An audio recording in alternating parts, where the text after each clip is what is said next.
Selamat pagi teman-teman. Di sini saya akan melakukan simulasi simulasi praktikum patologi klinik, di mana melakukan simulasi fungsi vena dan kapiler, kemudian menghitung trombosit dan retraksi bekuan. Di mana saya akan melakukan pemasangan turniket terlebih dahulu untuk membendung vena. Tidak boleh lama. Kemudian kita bersihkan dengan kapas alkohol 70% sesuai dengan arah jarum jam. Setelah itu jika sudah terlihat vena mediana cubiti, kita ambil spuit dan jarum. Kemudian jika sudah kering, kita melakukan pengambilan darah vena di vena mediana cubiti. Lalu ambil darah sesuai kebutuhan. Lalu jika sudah menembus ruang kosong atau lumen pembuluh darah, saya akan memindah tangan agar jarum tidak bergerak. Setelah diambil, simpan darah. Setelah diambil, simpan darah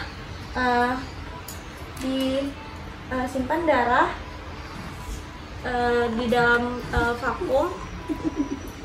Kemudian kita lepas turniketnya. Baik, selanjutnya saya akan melakukan simulasi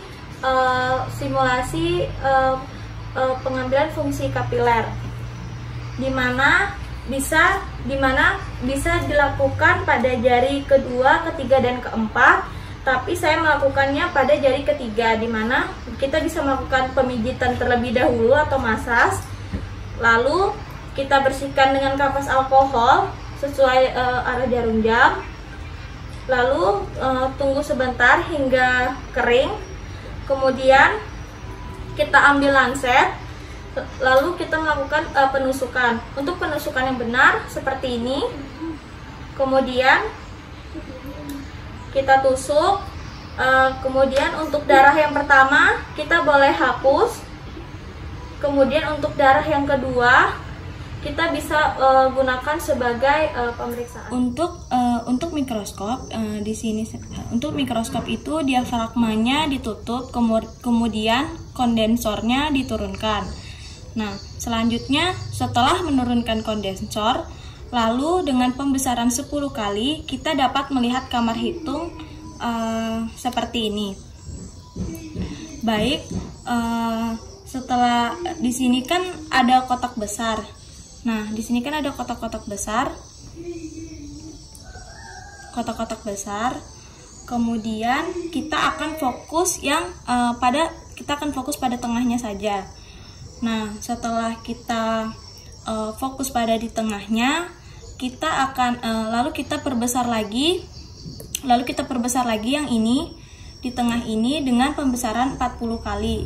Maka setelah kita pembesar dengan 40 kali, maka yang di tengah ini akan kita dapatkan hasilnya seperti ini. Nah, setelah itu kita akan menghitung selnya. Sel yang dihitung itu hanya pada bagian tepi kiri dan atas. Untuk tepi kanan dan bawah itu tidak dihitung. Lalu kalau di bagian tepi itu terdapat trombosit di bagian tepi-tepi kanan dan bawah, itu tidak termasuk untuk dihitung. Nah, setelah dihitung didapatkan sekitar 30 sel. Kemudian pertama-tama kita akan menghitung luas kotak ini dengan 5 kali 1/5 dikali 1/5, itu mendapatkan hasil 0,2. Kemudian selanjutnya kita mencari volume. Untuk menghitung volume sendiri itu luas dikali tinggi. Nah, tingginya sendiri ini sekitar 0,1, sedangkan luasnya itu 0,2. Jadi 0,2 itu dikali 0,1 didapatkan hasil 0,02.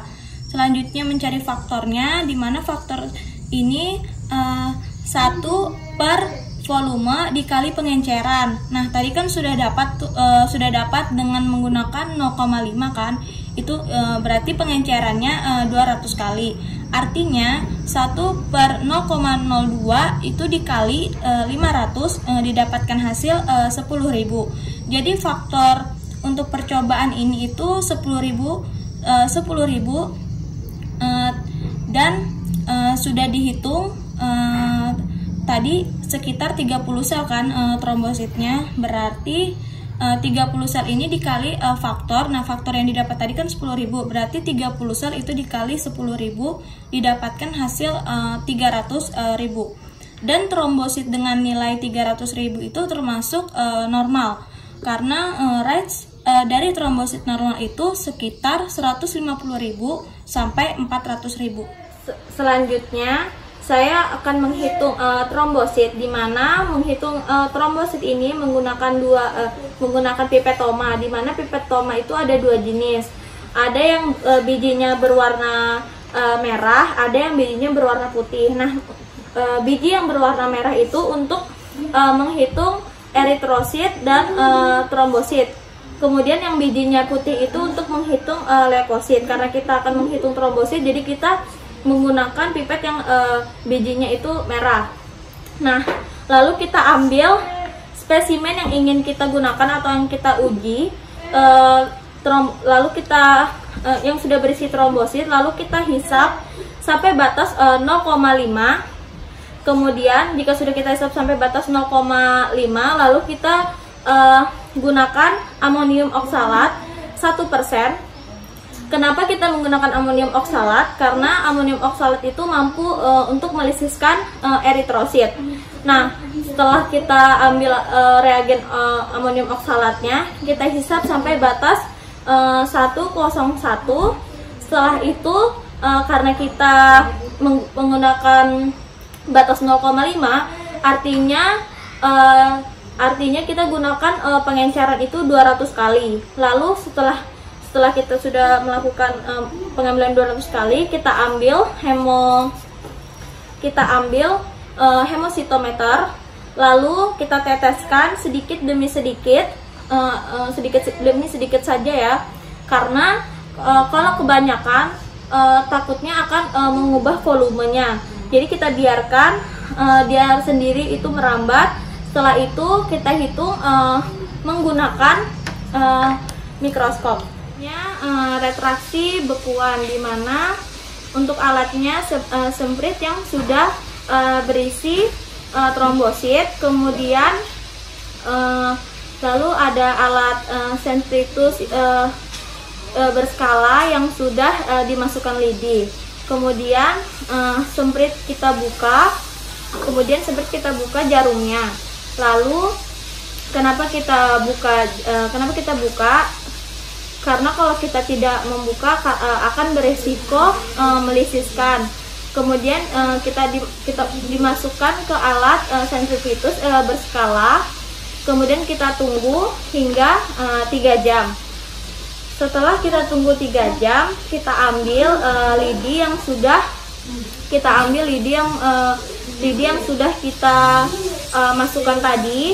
Lalu kita lihat bekuannya, apakah bisa diangkat atau tidak. Jika bekuannya bisa diangkat, berarti dia konsistensinya kenyal. Jika tidak bisa diangkat, maka konsistensinya itu rapuh. Nah, kemudian kita simpan bekuannya dan kita lihat tabung berskalanya dari 5 mili dia menjadi 3 mili.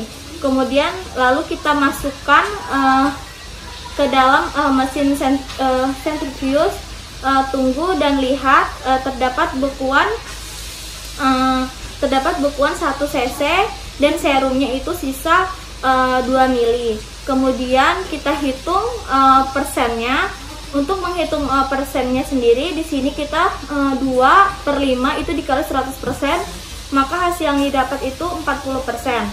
Nah, dan konsistensinya pun kenyal. Baik, sekian tentang simulasi praktikum patologi klinik. Terima kasih.